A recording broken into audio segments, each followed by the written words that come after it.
القائل ہماری نماز فجر میں شروع ہے۔ آج کے تلاوت میں آیہ مبارکہ نمبر 41 سے لے کر آیہ مبارکہ نمبر 47 تک تلاوت قرآن عظیم ہوئی ہے۔ کل جو آخری آیت آپ نے سماعت فرمائی تھی اس میں اللہ پاک کا ارشاد عظیم ہے، افاصفاکم ربکم بالبنین، کیا آپ لوگوں نے دیکھا ان کو، یہ اللہ تعالیٰ کے لیے بیٹے بناتے ہیں، کافر لوگ، مشرک لوگ، واتخذ من الملائکۃ اناثا، اور یہ کہتے ہیں کہ اللہ تعالیٰ نے اپنی بیٹیاں وہ فرشتوں کو بنایا ہوا ہے یا اپنی بیویاں فرشتوں کو بنایا ہوا ہے۔ انکم لتقولون قولا عظیما، اللہ پاک نے ارشاد فرمایا ان سے فرمائیے کہ یہ بہت بڑی بات کہہ رہے ہیں۔ یہ کل آخری آیت تھی۔ آج ارشاد عظیم جو اسی مضمون کو آگے چلاتے ہوئے فرمایا، وَلَقَدْ صَرَّفْنَا فِي هَذَا الْقُرْآنِ لِيَذَّكَّرُوا، اس قرآن عظیم میں ہم انداز بدل بدل کر آیات نازل فرماتے ہیں، الفاظ بدل بدل کر آیات نازل فرماتے ہیں۔ کیوں؟ اس کا مطلب ہے کہ طرح طرح کے مثالیں دے کر بھی ہم آیات نازل فرماتے ہیں۔ کیوں؟ لیذکروا، تاکہ ان کو سمجھ آ جائے، ان مشرکین کو، ان بت پرستوں کو جو میرے ساتھ شریک ٹھہرا رہے ہیں، تاکہ ان کو سمجھ آ جائے کہ یہ جو کر رہے ہیں وہ غلط کر رہے ہیں۔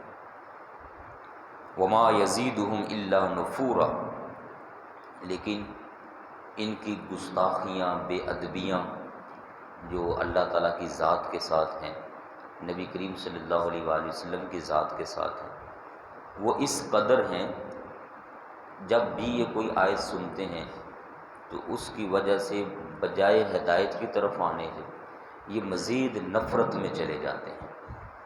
تو ان کی ہدایت کی بجائے گمراہی بڑھتی جا رہی ہے۔ یہاں سے ایک اور بات بھی معلوم ہوتی ہے، انداز بدل کر، طرح طرح سے گفتگو کر کے، اپنے الفاظ بدل کر مد مقابل کو سمجھانا، یہ سنت الہی ہے، اور یہ بہترین ٹیچر ہونے کا ایک طریقہ بھی ہے۔ اگر کوئی اچھا ٹیچر ہے نا تو وہ صرف ایک ہی انداز نہیں اپنائے گا، وہ سمجھے گا، غور کرے گا، میرے سامعین، میں جن کو قائل کرنا چاہتا ہوں، جو میرے سامنے سننے والے ہیں یا میرے جو طلباء ہیں، وہ ٹیچر اپنے ان طلباء کے لیے ایک ہی انداز نہیں اپنائے گا بلکہ وہ انداز بدلے گا۔ بابا جان سرکار اس پہ اکثر فرمایا کرتے تھے کہ اگر کوئی بندہ بڑے ہائی لیول کا دماغ رکھنے والا بیٹھا ہو تو اصل ٹیچر وہ شخص ہے جس کی بات اس ہائی لیول والے کو بھی سمجھ آئے، اور اگر کوئی ان پڑھ سے ان پڑھ بندہ بھی بیٹھا ہوا ہو، سادے سے سادہ بندہ بیٹھا ہوا ہو، اس بندے کو بھی اس کی بات سمجھ آئے، وہ ہے اصل میں کمال کا ٹیچر۔ اور اگر ان نیچے والے جو کم بیچارے پڑے ہوتے ہیں، ان کے اوپر سے ہی باتیں گزرتی جا رہی ہوں، اس کا مطلب ہے کہ وہ قوم کی رہنمائی نہیں کر رہا۔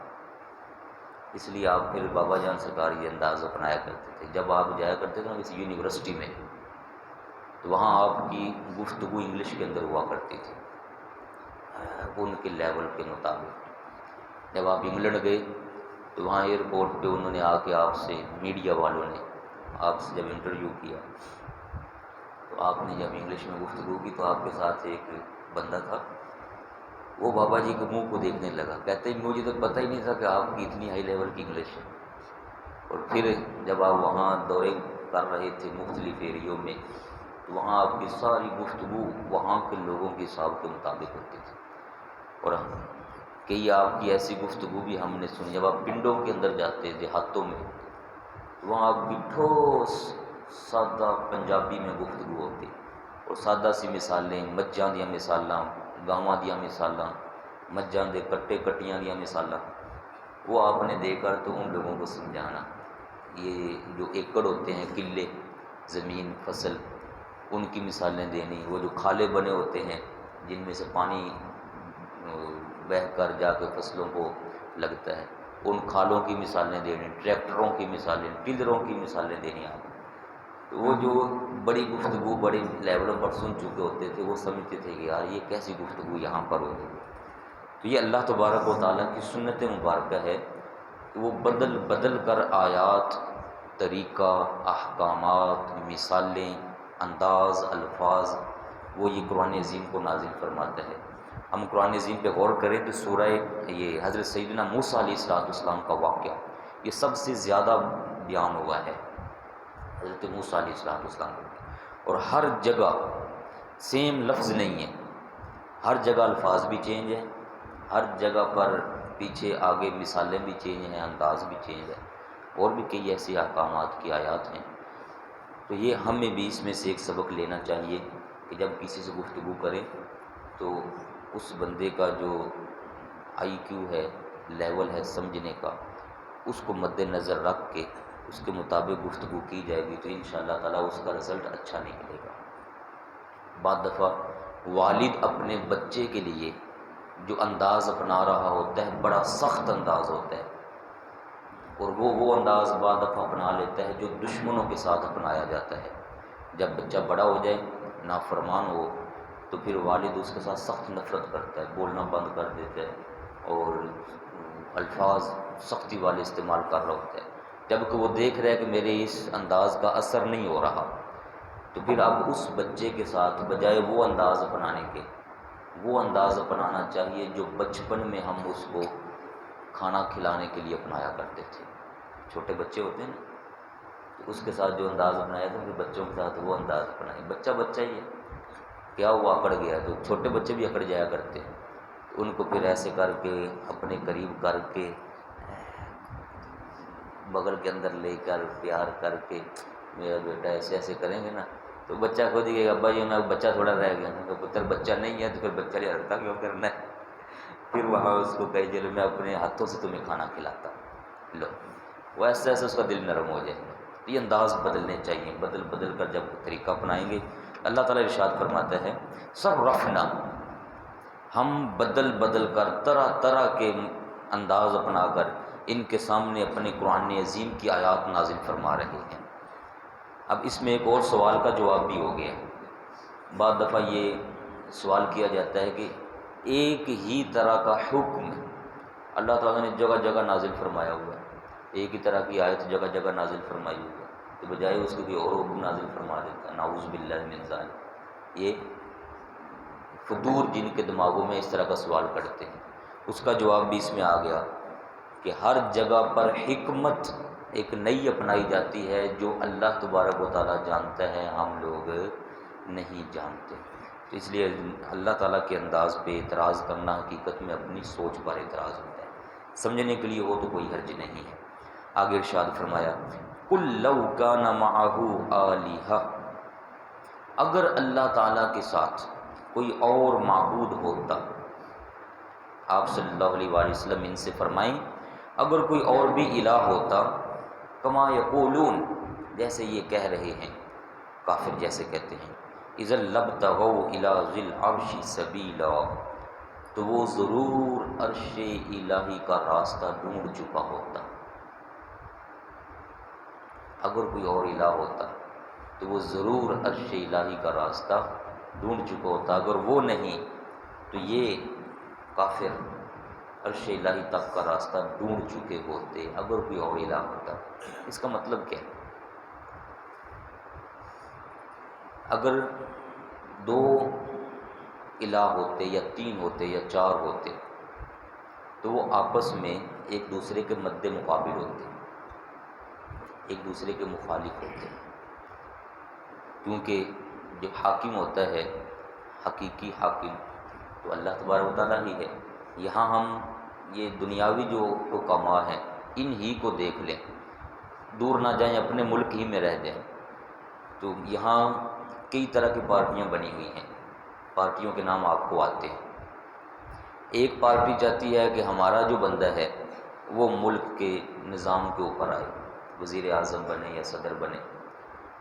دوسری پارٹی چاہتی ہے ہمارا بندہ اس مقام پر آئے، تیسری پارٹی چاہتی ہے ہمارا آئے، اور جو ان پارٹیوں کے لیڈر ہیں وہ بھی کہتے ہیں کہ ہم خود اس مقام پر پہنچیں، اور اس کے لیے پھر نیچے سے بندے بھی تیار کیے جاتے ہیں، سارے کوشش کی جاتی ہے۔ اور آپ دیکھ رہے ہیں یہ دنیا کے نظام میں جب یہ پارٹیاں آمنے سامنے ہوتی ہیں، ان کے لیڈر آمنے سامنے ہوتے ہیں، اور جب ان پارٹیوں کے حاکم آمنے سامنے ہوتے ہیں، تو پھر ایک وقت آتا ہے کہ کبھی کوئی حکومت آ جاتی ہے اس تخت پر، کبھی کوئی پہنچ جاتا ہے، کبھی کوئی پہنچ جاتا ہے، کبھی کوئی پہنچ جاتا ہے، اور ملک کا نظام کسی ایک سمت پر نہیں چل رہا۔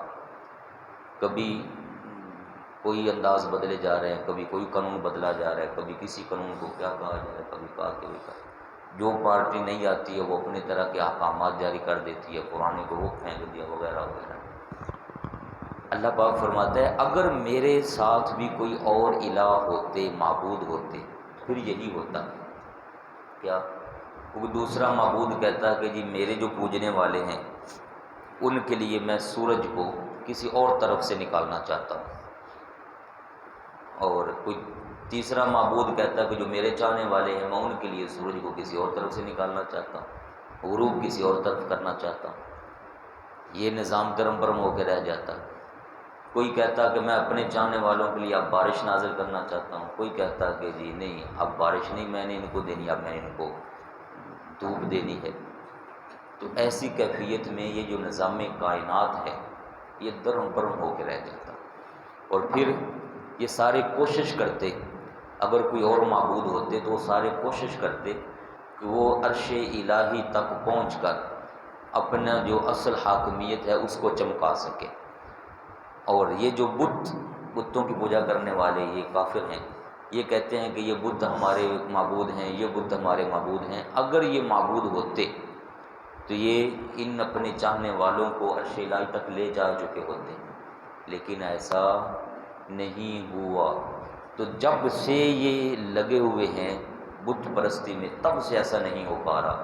اس کا مطلب ہے کہ اللہ پاک کے ساتھ کوئی اور معبود بھی نہیں ہے۔ رات کو میں جب پڑھ رہا تھا تو وہ ایک بڑی پیاری مثال لکھی انہوں نے کہ کوئی کہتا کہ میں نے انسان کے اندر سے انسان ہی کو جنم دلوانا ہے، کوئی معبود کہتا کہ نہیں میں نے انسان کے اندر سے بکری کا بچہ جنم دلوانا ہے۔ وہ پھر آپس میں ایک دوسرے کی عداوت اور دشمنی میں یہ سسٹم سارے کا سارا درم برم کر کے رکھ دیتے۔ ایسی آیت آگے 17ویں پارے کے اندر بھی آئے گی، لو کان فیہما آلہۃ الا اللہ لفسدتا فسبحان اللہ عما یشرکون یا عما یصفون۔ فرمایا اگر کوئی اور الہ ہوتا تو یہ زمین و آسمان کا نظام درم برم ہو جاتا۔ اللہ تعالیٰ چاہتا کہ میں سورج کو غروب کرنا ہے، دوسرا چاہتا کہ نہیں غروب نہیں کرنا، ابھی تک رہنے دینا ہے کیونکہ میرے چاہنے والے ذرا پیچھے کام کر رہے ہیں۔ تو شاد عظیم ہوتا ہے کہ اگر کوئی اور الہ ہوتا تو یہ عرش الہی تک پہنچ چکے ہوتے، جب کہ ایسا نہیں ہوا۔ تو سبحانہ، جب ایسا نہیں ہے پھر اللہ تبارک و تعالیٰ کی ذات پاک ہے، وتعالی اور بہت بلند و بالا ہے، اما یقولون جو یہ کہتے ہیں، علوا کبیرہ، اور اس کی بڑائی ایسی ہے جہاں تک ان کی عقلوں کی رسائی نہیں ہے۔ اللہ اکبر، وہ ذات کیا ہے؟ اب اللہ تعالیٰ خود اپنی صفت بیان فرماتا ہے کہ میں کیسی شان والا ہوں۔ تسبح لہ السماوات السبع والارض، فرمایا میرے لیے تو 7 آسمان بھی تسبیح بیان کرتے ہیں اور 7 زمینیں بھی تسبیح بیان کرتی ہیں۔ اب چونکہ اور الہ کوئی نہیں، صرف میں ہی ہوں، تو سارے آسمان اور ساری زمینیں ومن فیہن، اور جو بھی آسمانوں میں ہے اور جو بھی زمینوں میں ہے، ساری کی ساری چیزیں صرف اور صرف میری ہی تسبیح بیان کرتی ہیں۔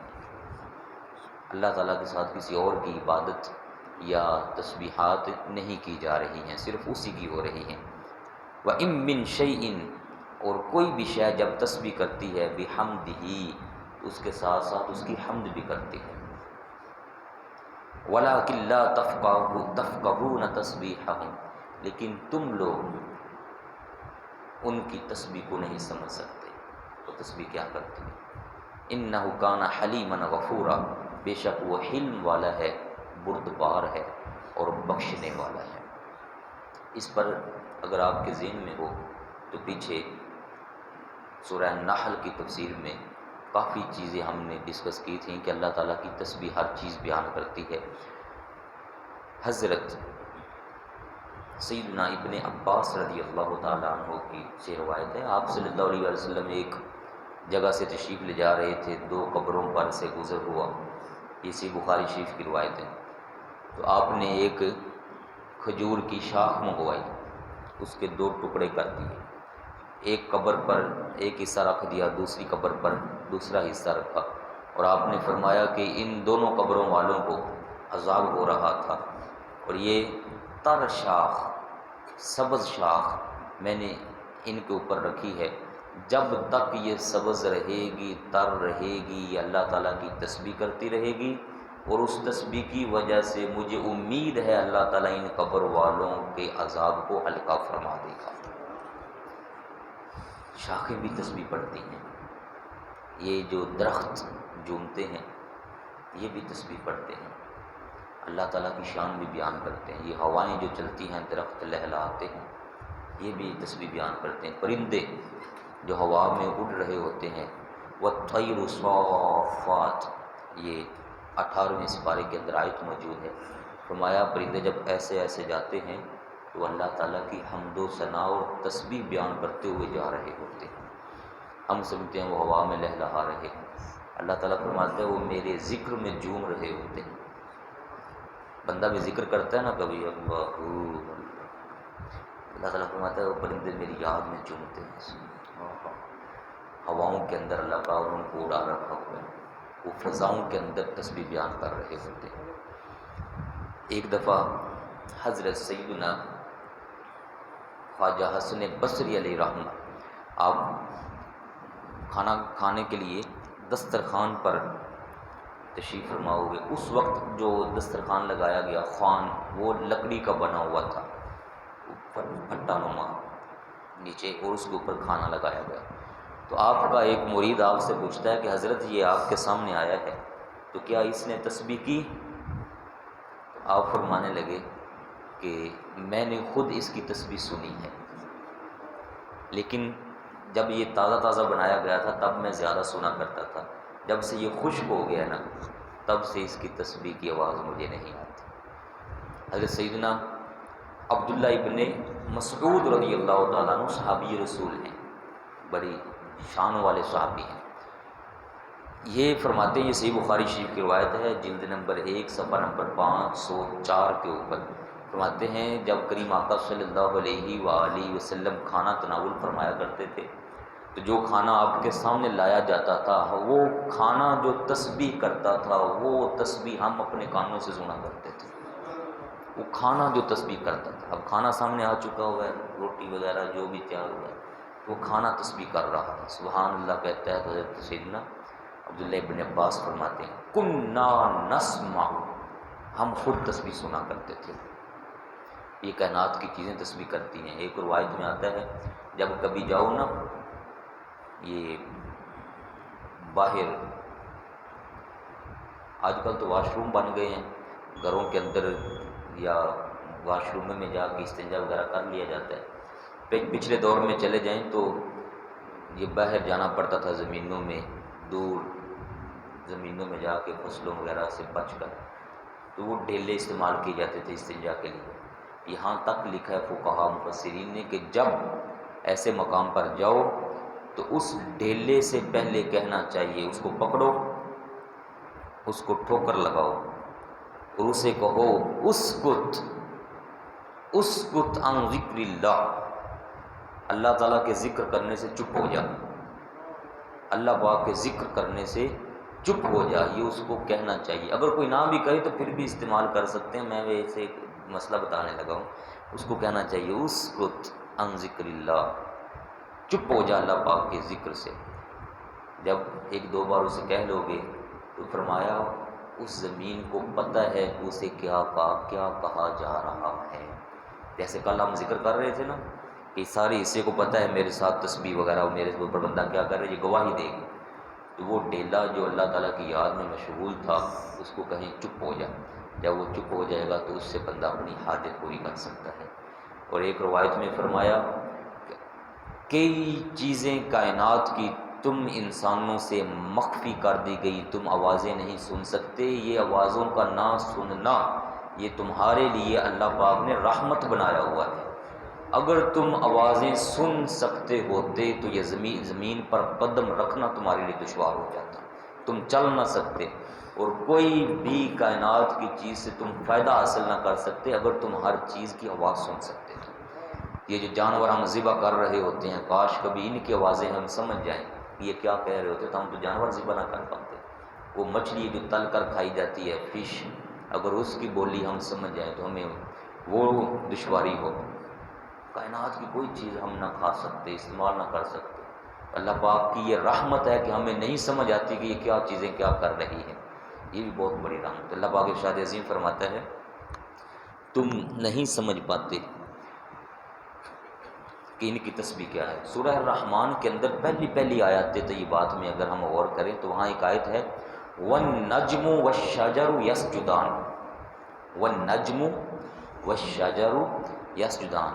یہاں جو نجم ہے، اس نجم سے مراد ستارہ نہیں ہے، اس نجم سے، ویسے نجم کا معنی ستارہ ہوتا ہے، لیکن یہ جو نجم ہے وَالنَّجْمُ وَالشَّجَرُ، چونکہ اس نجم کا بیان ہو رہا ہے شجر کے ساتھ، درخت کے ساتھ، اس کا مطلب ہے کہ یہ نجم کون سی ہے، یہ نجم کیا چیز ہے؟ یہ نجم ہے وہ بیلیں، ولاں، جن کے اندر تنا نہیں ہوتا۔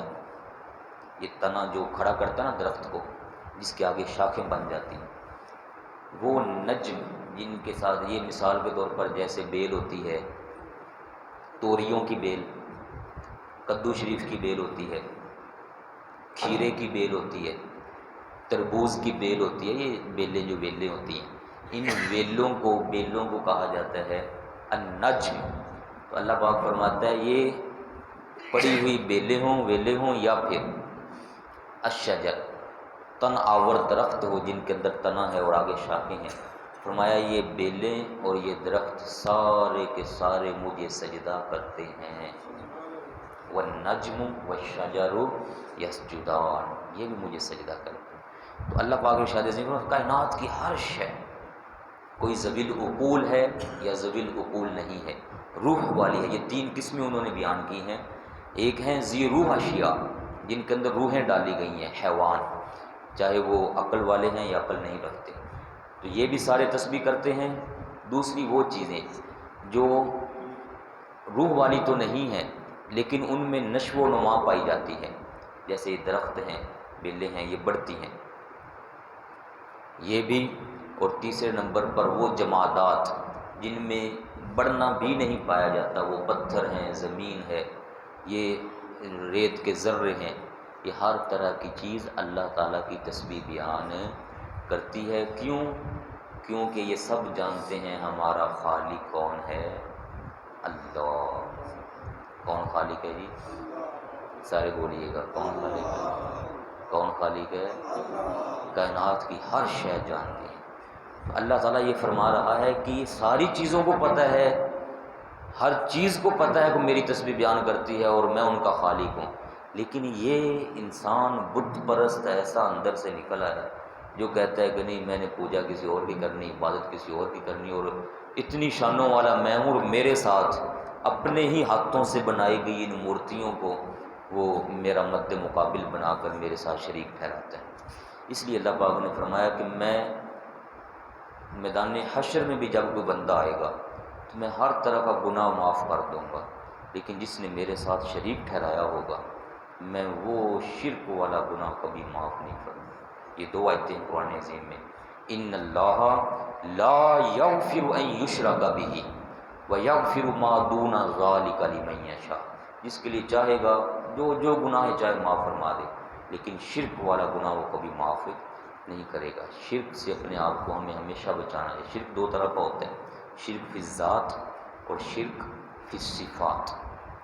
دونوں طرح کے شرک سے، ذات میں جیسے اللہ پاک کی ذات ہے ایسے کسی کو شریک نہیں سمجھنا، اور جیسے اس کی صفات ہیں، جیسے اس کی عظمت ہے، شان ہے، اس کی اپنی صفتیں ہیں، ساری صفتیں ساری طاقتیں اللہ پاک کی اپنی ذاتی ہیں۔ کائنات میں جس کے پاس جو ہے وہ سب کا سب اللہ تعالیٰ کا عطا کرتا ہے۔ سارے انبیاء علیہ السلام، نبی ہوں، ہمارے آقا کریم صلی اللہ علیہ وآلہ وسلم، بڑی عظمتیں، شان، مقام ملے۔ سورج کو واپس موڑ لینا، چاند کے ٹکڑے کر دینا آپ کو ملا، پتھروں سے کلمہ پڑھا لینا، جو ملا وہ سب کس کی عطا ہے؟ اللہ تبارک و تعالیٰ کی عطا۔ یہ سوچ رکھ کر عظمت شان بھی مانے، شرک نہیں ہوگا۔ لیکن جب بندہ کہتا ہے نا کہ نہیں جی یہ اس کا اپنا کمال ہے، جیسے کفار بتوں کے لیے مانتے ہیں، وہ پھر شرک میں چلا جاتا ہے۔ اللہ تعالیٰ ہماری حفاظت فرمائے۔ تو یہ 3-4 آیات طیبات جو میں نے آج ذکر کی ہیں، آگے بھی تلاوت ہوئی ہے۔ ایک آیت کا ترجمہ ذرا سن لیں۔ وَإِذَا قَرَأْتَ الْقُرْآنَ، جب آپ صلی اللہ علیہ وآلہ وسلم تلاوت قرآن عظیم فرمایا کرتے، اللہ تعالیٰ فرماتا ہے جَعَلْنَا بَيْنَكَ وَبَيْنَ الَّذِينَ لَا يُؤْمِنُونَ بِالْآخِرَةِ، آپ اور وہ لوگ جو آخرت پر ایمان نہیں رکھتے ان کے درمیان ہم ڈال دیتے ہیں حجابا مستورا، ایک پردہ جو ان کے لیے حجاب بن جاتا ہے۔ یہ آپ نے 2-3 جمعے پہلے یا پچھلے جمعے شاید وہ ذکر سنا ہوگا، جس میں میرا موضوع یہ تھا کہ جب قرآن عظیم کی تلاوت ہوتی تو یہ کافر آ کے وہاں شور ڈالا کرتے تھے تاکہ قرآن عظیم کی آواز اونچی نہ ہو سکے، اور پھر جب ان کی شرارتیں بڑھ گئیں، تکالیف بڑھ گئیں ان لوگوں کی، تو یہ آپ صلی اللہ علیہ وآلہ وسلم کی عبادت کے وقت، تلاوت کے وقت آپ کو آ کے اذیتیں دیا کرتے تھے، جس میں وہ اوجری وغیرہ غلاظت بھی ان لوگوں نے آ کے ڈال دی تھی آپ صلی اللہ علیہ وآلہ وسلم کے نورانی جسم پر۔ جب یہ آیت نازل ہوئی تبت یدا ابی لہب وتب، اور ابو لہب کی بیوی کا ذکر ہوا جو انتہائی لمبے لمبے خطرناک قسم کے کانٹے وہ چن چن کر لایا کرتی تھی جنگلوں سے، اور آپ صلی اللہ علیہ وآلہ وسلم جہاں سے گزرنا ہوتا وہاں وہ کانٹے ڈال دیا کرتی تھی۔ اس کا ذکر بھی اللہ پاک نے فرمایا، اور اس کی وعید بھی بیان ہوئی کہ اس کے لیے بھی دردناک عذاب ہے، اس کا شوہر ابو لہب اس کے لیے بھی دردناک عذاب ہے۔ جب یہ صورت نازل ہوئی تو یہ بغض اور حسد میں آ کے تو نبی کریم صلی اللہ علیہ وآلہ وسلم کو تلاش کرنے لگی، اور مکہ پاک کی گلیوں میں یہ پھرتی تھی ایسے جیسے بولا جانور نہیں پھرتا، پاگل جانور جیسے پھرتے، یہ ایسے پھرتی تھی، اور یہ تلاش کر رہی تھی آپ صلی اللہ علیہ وآلہ وسلم کو، نعوذ باللہ من ذالک، یہ بدلہ لینے کے لیے کہ آپ نے ہمارے بارے یہ آیتیں کیوں سنائی ہیں لوگوں کو، میرے اور میرے شوہر کے متعلق۔ تو اس تلاش میں آپ صلی اللہ علیہ وسلم کے پیچھے پھر رہی تھی، یہ پھرتی پھراتی آ گئی مسجد حرام کے پاس، وہاں سیدنا صدیق اکبر رضی اللہ تعالیٰ عنہ بھی موجود ہیں، اور کریم آقا صلی اللہ علیہ وآلہ وسلم بھی تشریف فرما ہیں۔ تو یہ جب آئی نا دور سے، تو اس کو سیدنا صدیق اکبر رضی اللہ تعالیٰ عنہ نظر آ رہے ہیں، لیکن کریم آقا صلی اللہ علیہ وآلہ وسلم اس کو نظر ہی نہیں آتا، اور یہ آئی اور آ کر سیدنا صدیق اکبر سے بڑی اونچی آواز میں بولنے لگ گئی، جس کا مفہوم یہ بنتا ہے کہ تمہارا دوست کدھر ہے، جن پر تم ایمان لائے ہو وہ کہاں پہ ہے، مجھے بتاؤ، ہمارے بارے میں وعدیں سنا رہے ہیں لوگوں کو، ہمارے بارے میں کہہ رہے ہیں کہ ہم جہمی ہیں۔ اس طرح سے وہ الٹے پلٹے کافی لفظ بولے، اس نے چند لفظ اور بھی تھے جو وہ بول سکتی ہے، ہم ایمان والے نہیں بول سکتے، وہ غلط اس نے لفظ بولے۔